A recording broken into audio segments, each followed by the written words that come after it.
eegalee jira. Dandeebi'e. Assalaamu alaikum warahmatullahi wabarakatuhu. Namatu teekistinaa godhee waraabbii waan barbaachisaa akka kana waraabbii bakka hin taanetti waraabdinaan jennaan. Bakka hin taanetti waraabdee hin mul'atu, sagaleen hin dhagahamu. Waan adda addaa naan jennaan waan barbaachisaa akka kanaa barbaachisaa ta'uu isaayituma hin beekoo.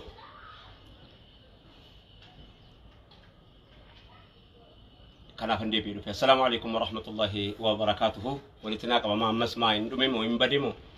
jiraawoo walii haasofna inshaallah akka gaariitti waliin haasofna. Bal'inaan bal'isnee sirriitti haasa'uu dandeenya. Komee jidduu kana kaaturraan jalqabee ture. Sagaleen hin dhaga'ama natti fakkaata garuu sila yeroo waraabu.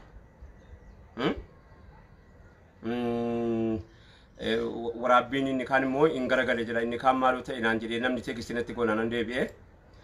daawwattoota keenya kabajamoo jidduu kana argame irraa ka'uudhaan mata duree ajandaa nutti kennateera jedhee tan dubbadhee ka'ee dhiise waa 3-4 tokko xiqqoo gurratu aafiyaana dhabe nama daa'e kun iddoo waan dhagahuu dide jidduu kana lammaffaa immoo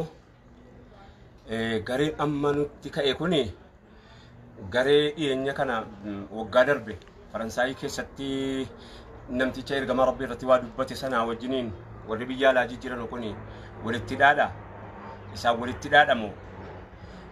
Ammas immoo garee qabatee jiramu kophaadhamu.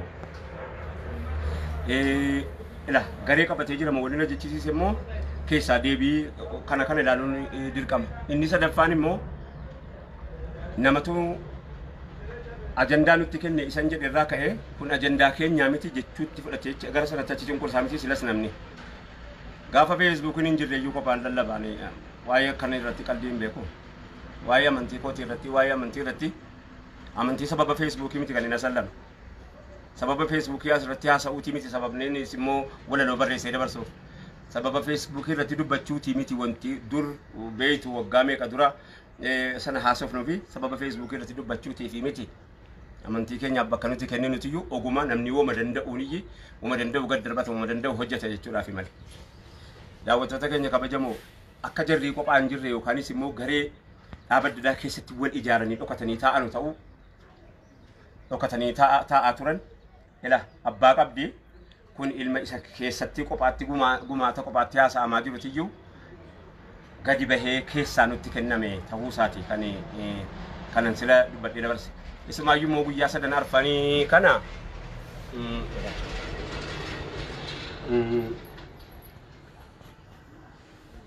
yedduu darbe kana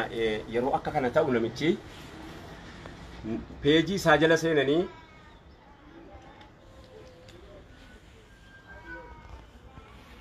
baga itti cabsite baga jetteenii baga kana gootee warra jedhan keessaan waan tokko haasa'e hamma sanas immoo ammani guyyaa 3 arfan darbe kana immoo hin teenyaan waan qopheessaa ture inshaallah stuudiyoo seeneetan iyyanii xiqqoo godinaaf wayyaa'u biiznillaahi ta'aalaa waraabee isin dhageessisa. Wanni sila dubbadhe duris dhaabaa adda addaa keessatti gurmaa'anii akka jarri dhokatanii taa'an bifa dabballeetiin bifa warra hooggansaatiin bifa dhokatanii taa'u. Warri amanteen ulfatti balfa warri amanteen ulfatti jibbu isii jibbatti isii keessaa qabu sana gatii baafate ta'ee fi immoo jibbaa namicha kanaan qabu amma maaliif jennaan bagaa baafate tuun dhokate irra namiidha malee isii baafate ofirraa eeggachuu naman isii baafate eenyuun akka ta'an eeguun naman dhibu. Kaleessa turanii warri akkasii kun dhokatanii hin jedhe dhokatanii adda bilisummaa Oromoo keessattis dur dhaaba keessa dhokatanii hojii ofii gaggeeffatan turanii jarra kanaa kun maal jedhaniiti keessa turanii dabballee fakkaatanii balfa islaamaatiif deemu malee amantii wayii immoo hin qabanidha jarri mataan jira. Jibbaa islaamaa jibbu malee hin dhoskatan malee amantii ofii kan mataa ofii qaban. Feexan sheexanatti amananuu, feexan jinniitti amananuu, feexan mukatti amananuu. Amantii keenya nurkatti tuqanii amma dhagaama mul'ata sagalee amma mul'ata moo akkuma silaati. Mee hin dhaga'amaa daawwattoota keenya hin dhaga'ama? Dhaga'ama jechuun jiru. mul'ataa moo sirrii maagaa bakka jijjiirree bakkeetti gabbaanee hoo kana caalaa gaashii manatti ol baanu sirrii mul'ata ni mul'ata ayyee daawwattoota keenya kabajamoo bara 1984 namichi jalqaba mee namicha kanarraa walitti haasa'uu qabnu nuti beekuu qabnu tokko kophaa hin jirudha maaliif jennaan garee isa jala deemee garee haasofsiisee jira garee akka inni haasa'u barbaadetu jira garee jala deemee immoo hamilee ta'eeftu jira warra baga akkana gooteen jedhu peejii isaa jalatti arguu dandeessan yoo inni kakaasu baateef ana markadheen peejii kaasee ka'e rakkadheetanii namni mul'atu naan jedha inni kaan waan adda addaa jennaananii yanii wanta kana kaase dhokatanii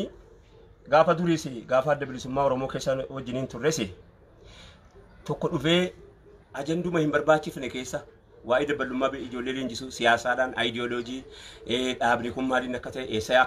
akka dhaqaa jiru gara fuulduraatti immoo maal akka inni yaadu himuudhaaf sila ramadame waan akkanaa himuudha ramadameeti nu nama 134 irratti dhaabatee amantii kun akkuma namichi kun jedhe amantii kun amantii Arabaati.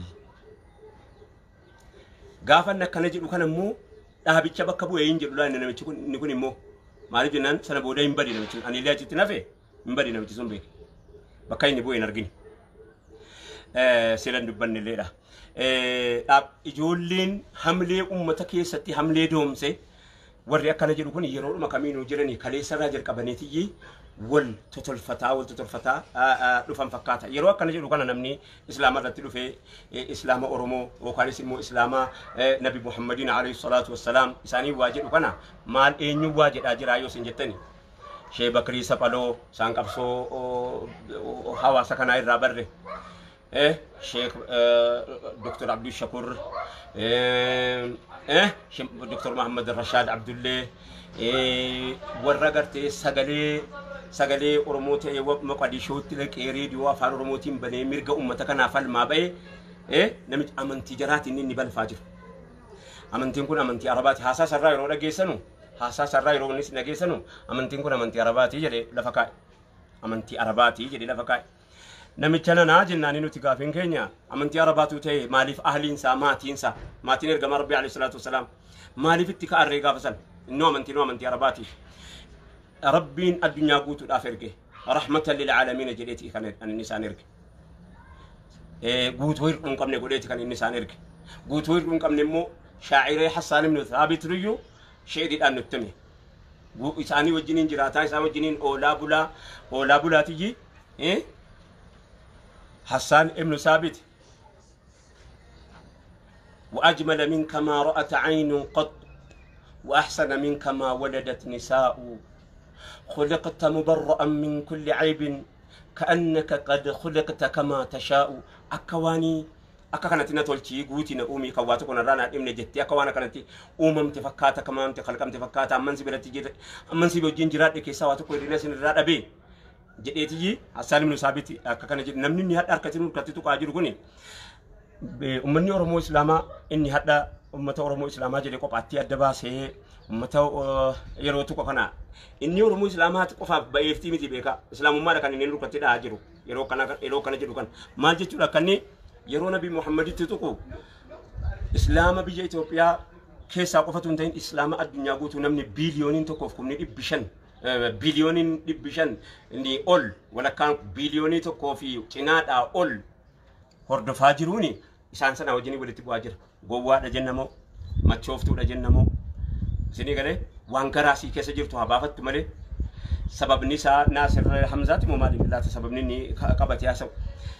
Ishi namichi kun ani eenyu wajjin jiraachuuf fi na dhibee bara awwanni nama dhibu wanni sin dhibu keessaa wanni sin ajaa'ibu eenyu wajjin jiraachuuf. Imbee namanni utti wajjin jiraatu amma namichi kun Harargeetti naajoom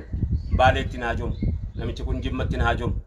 isinii galeera Oromoo Islaamaa waan jedhame keessa naannoon Oromoo Islaamaa la Wallaguma keessaa beegiitti naajoom gabaada finootti naajoom walaatuma Wallaggallee kan himatu kan lallabatu ta'e gabaada finootti naajoom yaa Masaraatti naajoom Qondaalatti naajoom Anfillootti naajoom namichi kun beegiitti naajoom Asoosaatti naajoom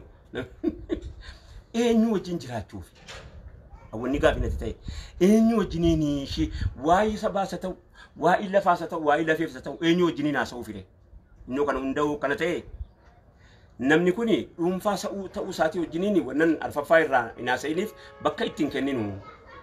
jalqabamee bakka ittiin kenninu jennaan ajandaa ta'e immoo erga jiraate dhiiroo sila beeksifnaa jennaan ajandaan inni of qofaa miti kan inni bakka bu'e of qofaa miti magaree wayii qaba garee dhokattee dhaaba adda addaa keessatti dhokattee biyyas iddii hundayyuu jijjiirti wanti akkasii kun isinii galeeraa dubbiin nuti jennaan ergaa dhaammanna yeroo ammaa kana keessa ani guyyaa arfan kana wallahi isa isin raftee maal ta'e raayyaan jettan nan gammade maal jennaani na eegataa jira jechuun nuti kunis waan irraa eeggatu narraa dhabee sababa quuqamaa fi jiru qabaachuun isaas gama tokkoon anaan akka kootti na gammachiisa. Yeroo akkana jennu kana garee isaa bakka bu'a malee namichi kun waa biraatii miti laa inni bakka bu'u.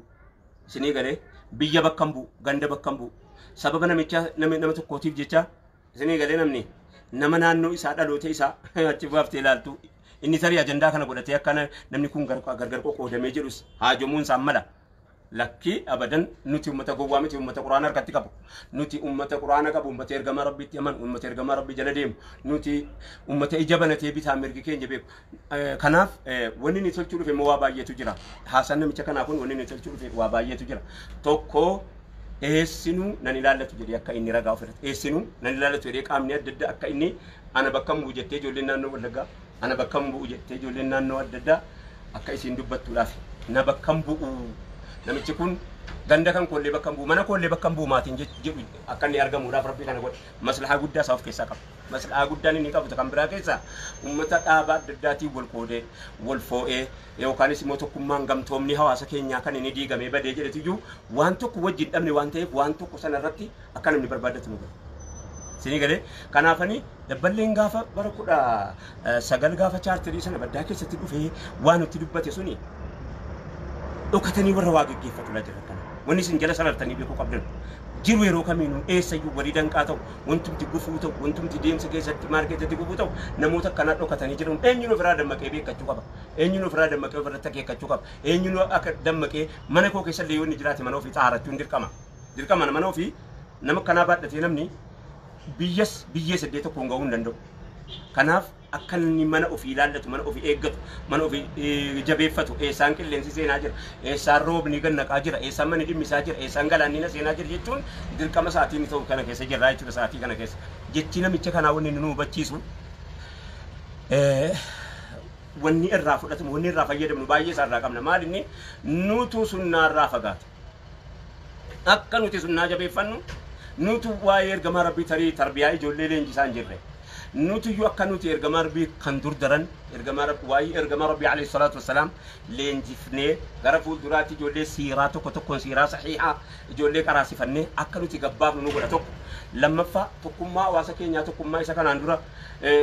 waan tokko waliin namni waan tokko waliin dhabe walii waan sana barbaada bara walii waan sana barbaadaaf akka nuti waan sana waliin barbaanu nu godha sadaffaan immoo ummata amantii biraa hordofnu ummanni kun ergamaa rabbii wanni jedhe akka kana hordofaniif maal inni jedhe akka jedhu qoratu godha namni hin jedhe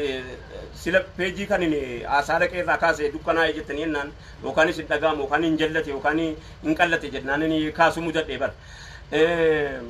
namni waa'ee maatama gaandii beeku maatama gaandii namicha sa'a gabbaru maatii maatama gaandii sa'a gabbaru loon gabbaru waan barbaadan gabbaran amantii jaraatii kabajaa qaba amantii jaraa hin kabajama isinii galee looni gabbarani miti biyya saatti ganda saatti nu qalannee nyaanna jaraa moo rabbiin ta'uun malti loon nu moo qalannee nyaanna keenya nuti si mala jiraachuu hin dandeenyu eega amantii namaa moo kabajuun dirqama saatti namichi amma dhufee amantii keenya tuqe kuni safuu Oromoo sin beeku Oromoon safuu qabdii bara nama guddallee hin kabajji umush ergamaa rabbiiti miti nama guddallee maal jennu qabdi maal jennu akkatti namaan haasofnu qabna akkatti waa eeggannu qabna akkatti waa beekannu qabna akkatti deemnu qabna akkatti kabajaa araa waa hunda qabna waan ta'e jennaani namichi kuni ummata inni bakka bu'atee dhufate yookaan immoo garee inni dhiyeenya kana inni Faransaayii keessaa ka'e inni Arabaa dheengadala haasaan namicha kana waliin wal fakkaatu yaayaa dheengadda afaan Arabaatiin haasa'een haasaan isaa tokkicha jarri kun wal ijaaranii nuti ka'anii nuti yoo ta'e akka keenyaatti nuti Oromoodhaan nun baasu nuti ummata Islaamaatti akka Itoophiyaatti Islaama Itoophiyaa guutuu wajjiniin jirra akka Afrikaatti Islaama Afrikaa guutuu wajjiniin jirra akka gurraachaatti Islaama gurraachaa wajjiniin jirra akka addunyaatti Islaama addunyaatti wajjiniin jirra kana quban qabaadhu jechuutti manna hawaasa keenya kabajamu isa sinin taa'ee raayyan maaliif callisee jettani an callif wallahi in callif des in callisu zabana Facebook am Facebook ila jecha islaman taane an zabana Facebook in jirri sa'atan ba'e alhamdulillah faarun kan rabbit galani rabbin haga'u wayin qopheeffataa ture wanin qopheeffataa ture sana keessa gara fulduraatti inshallah rabbin kiyya na gargaare fudhadheen gadi baha صلى الله على وسلم على محمد قوبنا بني أدناني ويا أرفان سدن كنا كيسة كات كتي وانا ما كان أمبر رسمي وان كان عنده دنت وانا من بايتو تكا كان عنده برسمي بكو أما يروديو كيسة تيمو إن شاء الله ورب جري isini fani jani warabetani akan yesuni wadasini sina daawwattoota keenya kabajamoo gafa gowwaan yeroo ka'ee waa ka'e uumu hunda diiga uumu hunda balleessa bitaan beeku mirgaan beeku akkatti deeman hin beeku akkatti haasaan hin beeku akkatti ergaa gaggeessan hin beeku wanni amma hojjetame kuni isa daran nu jabeessu ta'amoo isa laffisu ta'a yoo jedhame namichumti ergaa kana gaggeessayyuu namichi Faransaayii keessatti gaafa inni dhiyoo kana Faransaayii keessatti namichi dhufee ergaa sana gaggeesse suni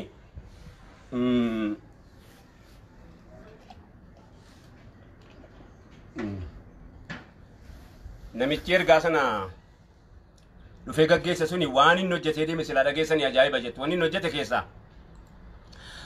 Faransaayii maal inni ergamaa islaamaatu qame ergamaan islaamaa eenyunni akka jedhi jedhan godhe maaliif jennaan waqtii koronaati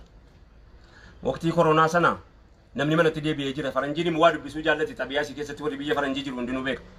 sa'a sana keessa maa inni namichi sa'atii fursaa keessa dhufee ergamaa rabbiitii lole baga lole maaliif baga lole jette yoo jettanii ummata utuu nu waamin nu dhiibnee ummata waamuu dhiibnee gallee jennaan nu gallee jennaan inna michi dhufee mana keessatti daawaa godhe waa'in ergamaa rabbii Faransaayii keessatti ilaa har'aa namni na sallamaa jira ilaa har'a namni ergamaa rabbiitiin atleet yoo namanni illee ergamaa rabbiitiin wal baree jira kanaafanii ergamaa rabbii eenyu isaanii sallallahu alaihi wasallam ala Muhammad goobana banii adnaani nabiyyi jigeenya isaan hundaaf firaa rahmataan ergamaan hundaaf laafu garaa seenaan isaanii waraabamee nu mubaaraa تليل كل زبن دهارا آخرة متي دنيا تونا مجارة ركو الرابوريت ابن مغرغارا إسان جار سبياتي من قد ورارا قندالا ورانا لغادي بوغارا دوري مجاهدا مهاجرا فانسارا نمني دوغان إسان وردف طهارا دنيا آخرة وهارا قلبين قبناني محمد قوبن بني أدناني dubbii kana jarjartiidhaan qopheesse ittan deebi'a yoo rabbiin na mirgeesse maaliif akka isaan jaallannu barreesse hin jira inshallah maaliif jaallanna guyyaa sadan kana guyyaa sadan kana wallahi waan ajaa'ibaa chunga anis intaa ila seetan jechuudha kan amma kana muhimadde ofirraa yeroo gariis immoo ofirraa naasa'u jedhaadhaan ofirraa haasa'a maaliif jennaan namni kana nan jedhee jecha maaliif an deebise ergamaan rabbiin ran deebisuu qaba malee isa jedhu gattaa'ii waa qopheeffataa ture alhamdulillah yoo naa mirgaa'ee jedhee ittan deebi'aa hawaasa keenya kabajamoo akkas nuun jedhanii miti gareen akkanaa naannoo adda addaa keessatti bakka adda addaa keessatti numa jirti miti akkanaa miti akka mataa nuree gaafiidha Allahumma salli على محمد كون بتوحيد يا دمك او جيتاچين يا لكو رب جنة سيا قلت لهم كان جيتن السلام عليكم ورحمة الله وبركاته